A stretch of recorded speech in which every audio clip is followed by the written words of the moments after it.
What is going on, everybody? Welcome back to the channel. Today we are reviewing the 2024 Buick Envista. We got one of the first two off the lot that came in at Bannister GM here in Vernon. So we're going to go over this car today. We'll take it for a drive. Had it for about 2 weeks now. So got a good chance to go over everything, find the pros and cons, and if you're thinking about buying one, stick around. You're going to want to watch this. Alright, so let's start off with driving this thing. We'll take it for a little spin and we'll talk about it as we drive. So off to the races. We got this push button start, which most vehicles come with factory these days, so no big difference there.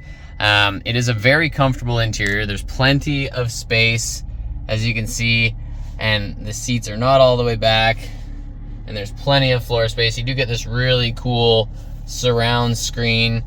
It's not actually a full surround though. You got, your instrument cluster, and then you have your display for all of your music, and your trip and everything is actually over on the other side. So let's get driving and we'll test this thing out and we'll talk about it. First thing I want to mention is the throw into drive is a really long ways, which feels kind of cool, but it feels like I'm going into low every time I drive this thing. Another thing I find is it's hard to find a good position for the steering wheel. I like the steering wheel typically a lot lower than most people, but if I lower it to where I like it, then you can't actually see the display very well. So I do have it kind of adjusted halfway between being able to see at my eye level, which is right about here, to the height between my legs. It's a little hard to drive with your knee, but this is pretty much the best I've been able to find it. This is the ST package, so it's not the Avenir. Avenir is one above this. There are 3 packages. Basically, you have your standard, your sport, and then your Avenir, which is top of the line. I find the Avenir is very old person-like. Doesn't have any cool stitching like the ST does. This blue piping is really, really neat. The black accents on the outside rather than the chrome and the color matched accents that really set this thing apart. I really like the ST. There isn't a whole lot of options difference between the two. The only thing we don't have is a sunroof in this one, but I much prefer the black leather and the blue stitching and all of that. I do like this bottom, the squared off bottom of the steering wheel. I find it funny though that the stitching in the steering wheel here is not blue like everywhere else. It's gray, which is odd. It's the only thing in here that has that gray stitching, and it's actually the exact same stitching that's in the C8 Corvette. And the squared off steering wheel reminds me of the Corvette as well. This is kind of an odd little feature, but anyway, we'll get to driving. So what I found is that the steering is very nice. Everything's really tight. You get really good road feel.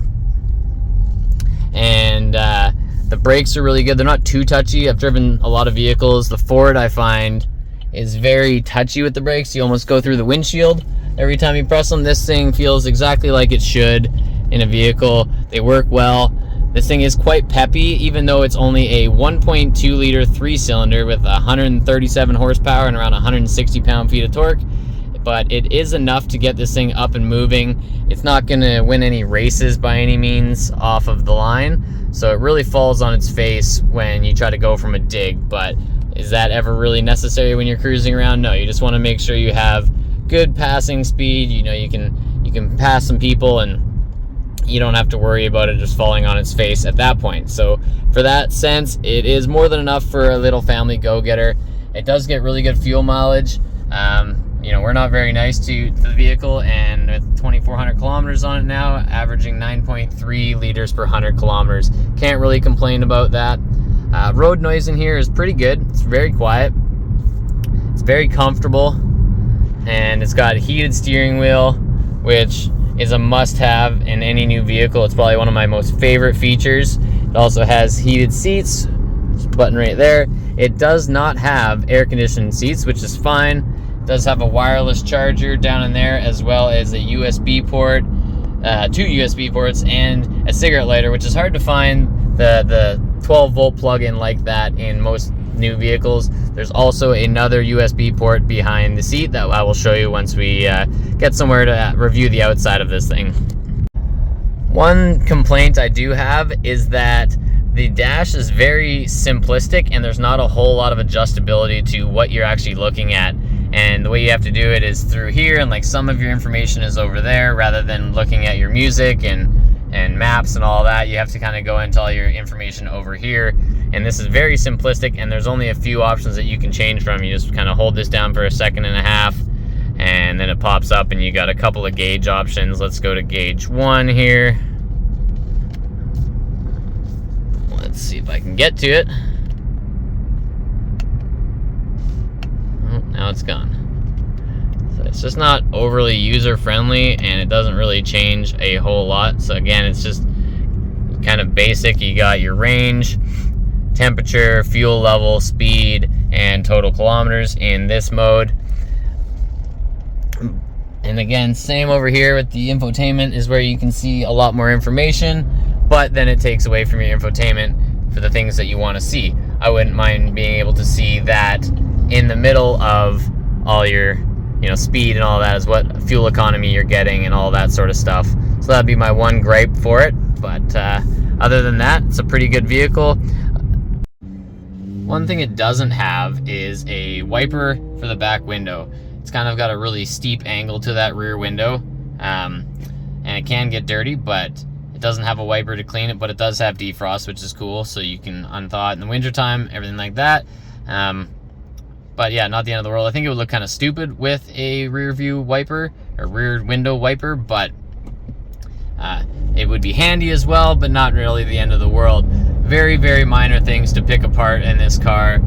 It does its job. The fuel economy is awesome. The power is mediocre. It's what you'd expect from a little car like this, but coming from a GMC Acadia, which was a 2013, and it was a lot roomier, being that it had the third row, but it was terrible on fuel. Didn't get good fuel mileage at all, and it was all-wheel drive, where this only comes in front-wheel drive, which is surprising.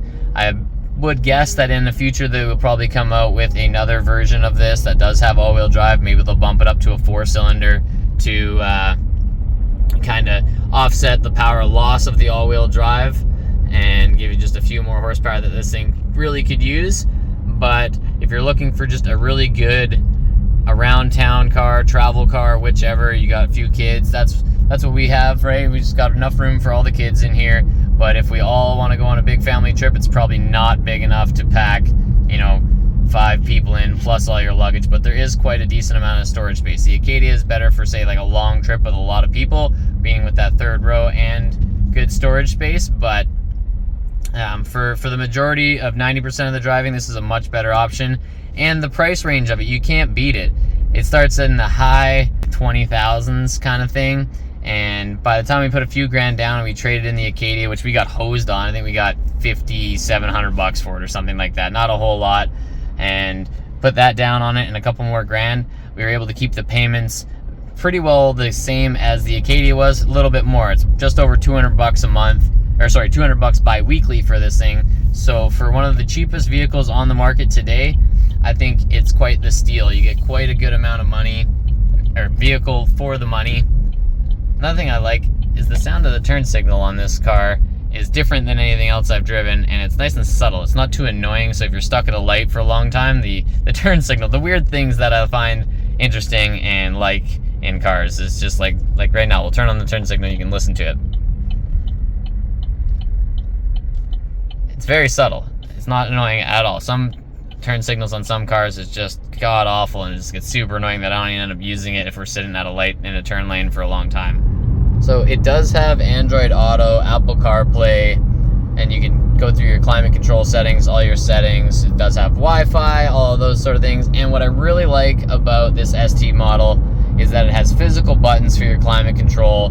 It has a physical knob for your volume control. It also has steering wheel controls and the volume controls behind the steering wheel for the stereo and changing the station on the other side. I like physical buttons. Touchscreen stuff just never seems to work for me, so I really dislike it. It also has adaptive cruise control, lane control assist, automatic braking, shows your following distance, everything like that. So it's got all the safety features, which will help you save on insurance, believe it or not.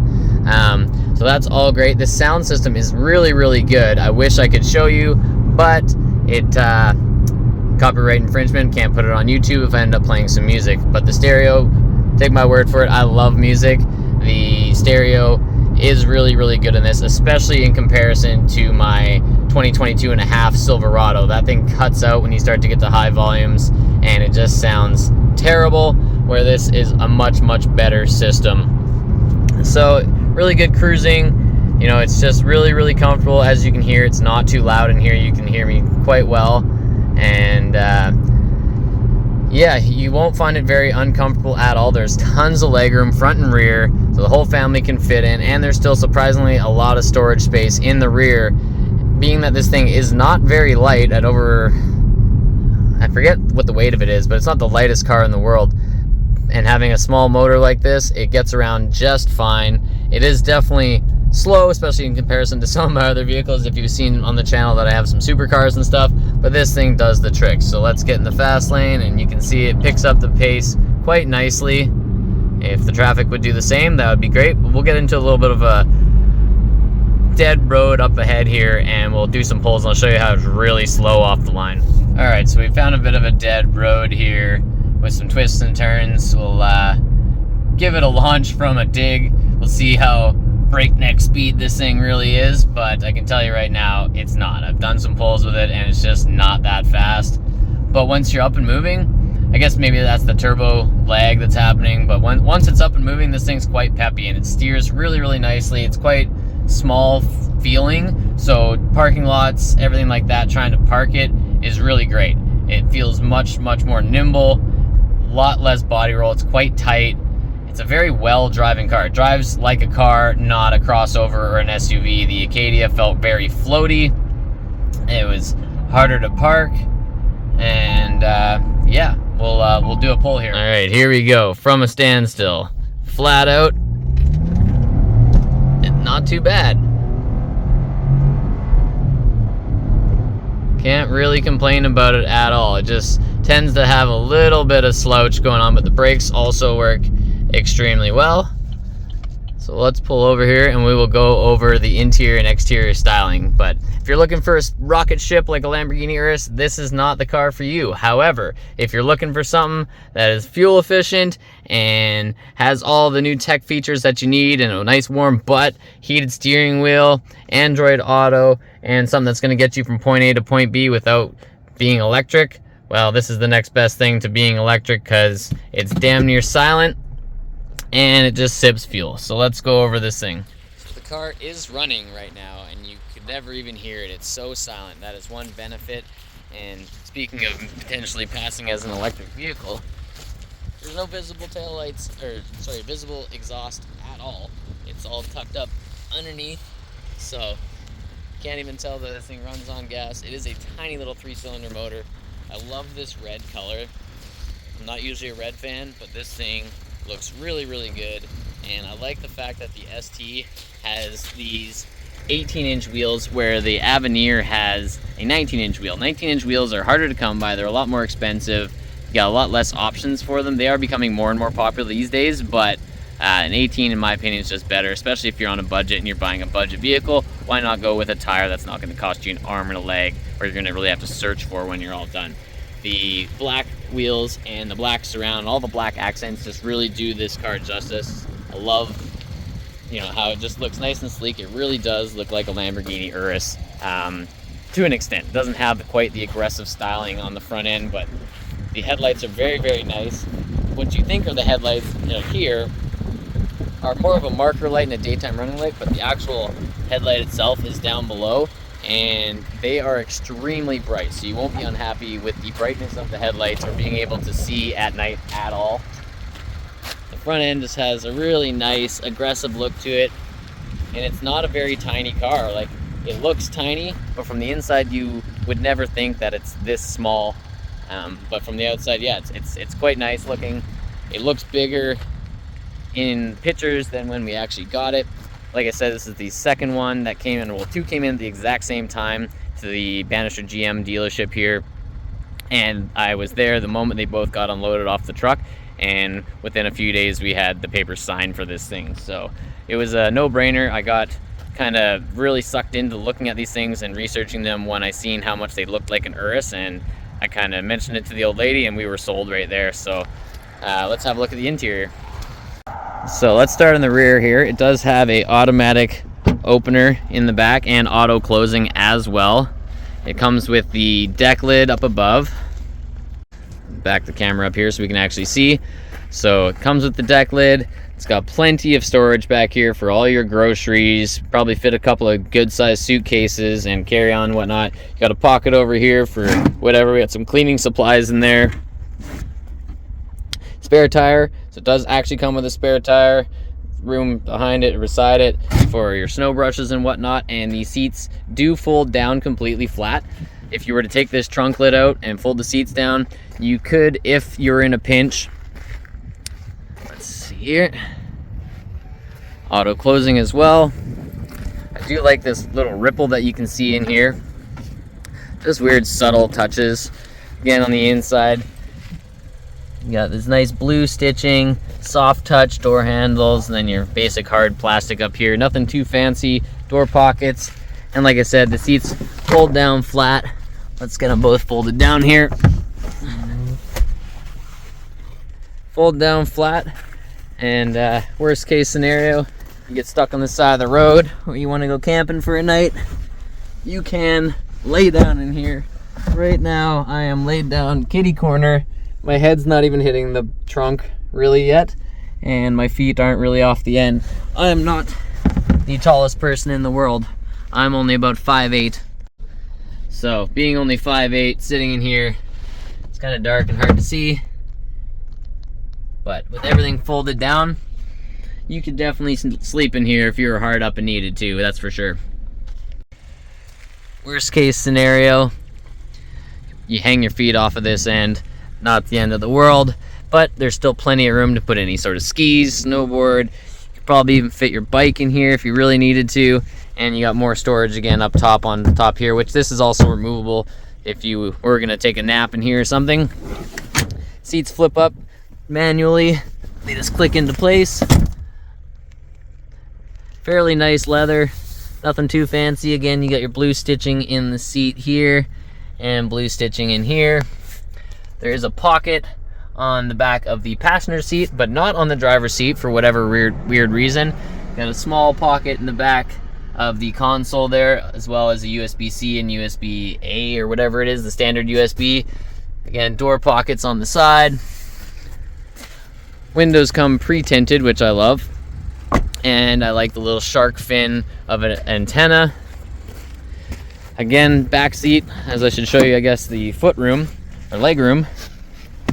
Plenty of space back here. These are not with the seats all the way forward or anything. This is just the way she is. Even if I were to slouch all the way down, it's still plenty of space. It's not uncomfortable at all.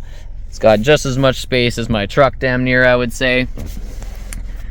Looking at the front, again, you got your center console here, which has decent storage in there.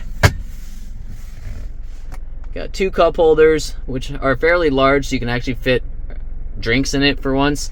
USB-C, USB, 9 volt, or 12 volt rather, cigarette lighter in there, wireless charger, dual climate control, or no, it isn't dual climate control, only single climate control, not dual, but you have physical touch buttons. You got your temp, auto, and then your fan speeds. I love this part of the stitching in the door, the little wave that it has, that's cool. Again, soft touch in the doors up front as well. Door pockets with another cup holder. You can also adjust how much that rear hatch opens, whether you want it to auto open at all, or only 3/4 the way, or the max amount. Plenty of space for the passenger as well. Glove box underneath, heated seats.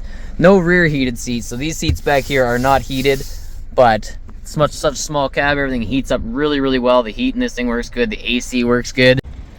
It's got the auto dimming headlights as well, and you can press this button here and it'll automatically go high beams, low beams. It's got rain sensor wipings, all the cross traffic alert, all the safety features you could imagine. It's got this kind of like satin carbon, silver carbon kind of look to it there, as well as the center console. It does have a low mode as well, and then you have your shifters on the side of the knob here to manually shift it if you wanted to. Electronic parking brake. Again, some cool features in the venting everything's just really good for the most part. Let's go under the hood and see what is powering this thing. So, hood latch underneath, just like pretty well every vehicle.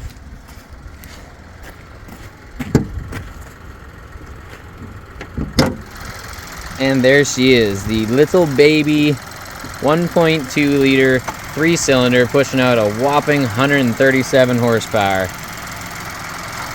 Looks like a lot of emissions going on, a lot of electronics, everything like that, but all in all wouldn't be the worst engine to work on if something were to happen. And being a fairly budget vehicle, I imagine parts for this thing would be fairly cheap. Again, looking at the front end, it's got some really unique styling. It is quite a beautiful color and a beautiful package in this car. Again, much better than the Avenir in my opinion. What is weird is you got these LED lights up top here, but these here are not LED, which are your actual brake lights and turn signals, and everything is down here. So why would they go for an LED up top and then just your regular incandescent bulb down below? I do not know, but I feel there's slight little things that they could have spent a few more bucks on. One being the window switch. Auto down, great, but no auto up. Most new vehicles have auto up, my truck does, and it's just a habit to kind of reach over and flick the button and it automatically goes up. Especially when you're getting out, you just click them all up and they start to go up. How much more could that really have cost to put into here? Hard to say, but that's one thing that I do not like. So yeah, the non-auto up, the lack of a rear wiper, but again, I think it would look kind of stupid if it had one. I do love this little lip here though, like a little wing on the back of the car. Just gives it that little bit of extra styling. Fuel efficiency is fantastic, drivability is fantastic, and all in all, can't really go wrong. Especially it comes with the warranty, everything like that, and the payment is very, very reasonable. So if you are looking for a nice budget vehicle, this is a fantastic option in my opinion. Can't really go wrong. Nothing at this point that I can say it would be wrong with it. It's going to be cheap, easy maintenance, being that it's a GM product.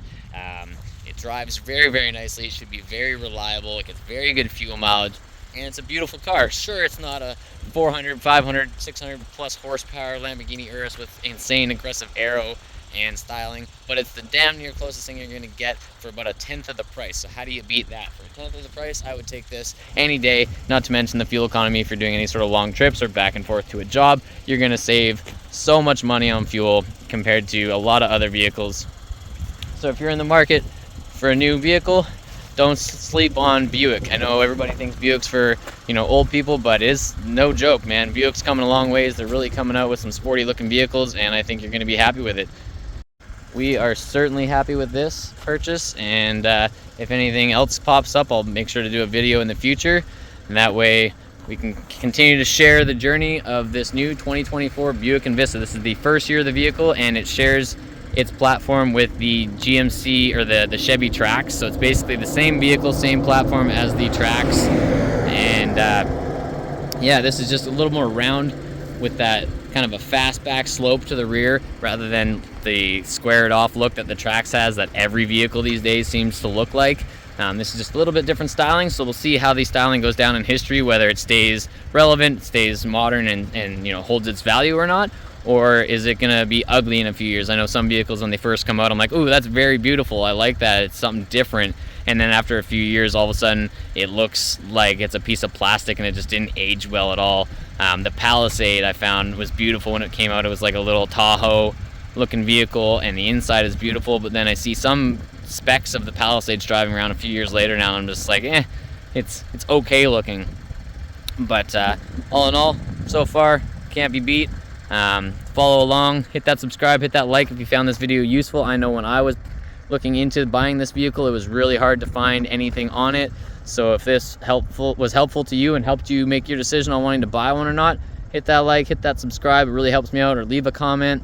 It's going to give me the motivation to want to keep doing this. And if you're interested in any car enthusiast style clothing that's going to be the most comfortable shirt or hoodie or hat that you've ever worn, go to shopnos.ca, pick up some merch. That'll help us out as well to keep making these videos for you. See you in the next one. Peace. Another thing I wanted to mention is this glossy black plastic that is around the cup holders and the shifter and everything.